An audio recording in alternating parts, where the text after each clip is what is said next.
Kwa jina la Baba na la Mwana na Roho Mtakatifu, amina. Novena ya Bikira Maria wa Kibeho, siku ya 9. Bikira Maria, mama wa msalaba na mama wa tumaini letu. Waraka kwa Warumi sura ya 5 aya ya 5.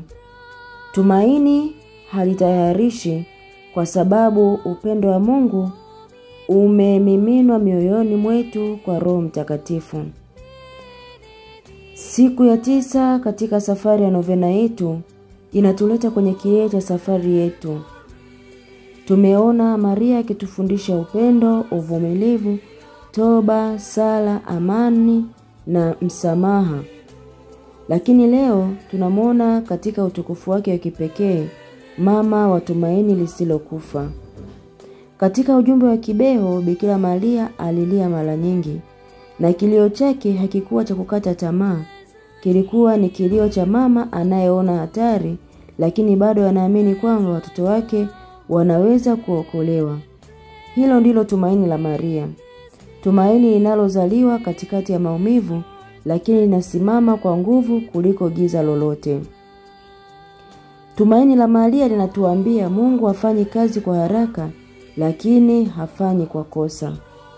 Katika maisha tunachoka kungoja, lakini Maria anatukumbusha kuwa giza ni nene kabla ya alfajiri, na Mungu hufanya kazi kimya kimya katika mizizi ya maisha yetu.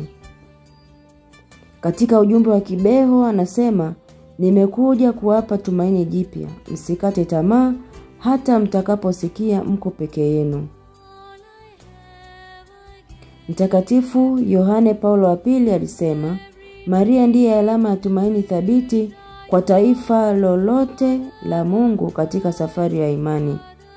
Na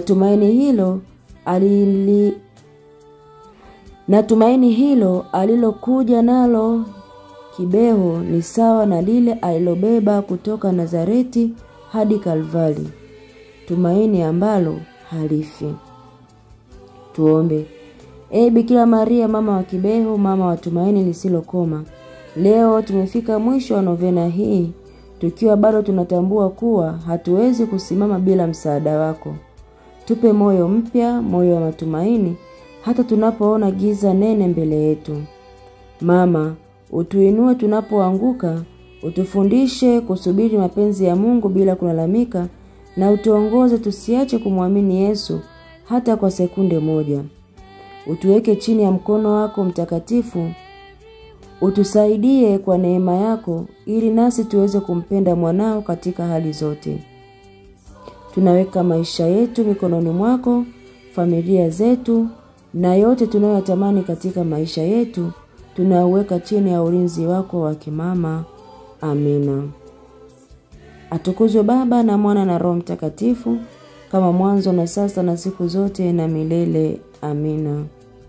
Tunaukimbilia ulinzi wako, mzazi mtakatifu wa Mungu. Usitunyime tukiomba katika shida zetu, tuokoe siku zote kila tuingiapo hatarini. Ewe Bikira mtukufu uliyebarikiwa. Amina. Kwa jina la Baba na la Mwana na Roho Mtakatifu. Amina.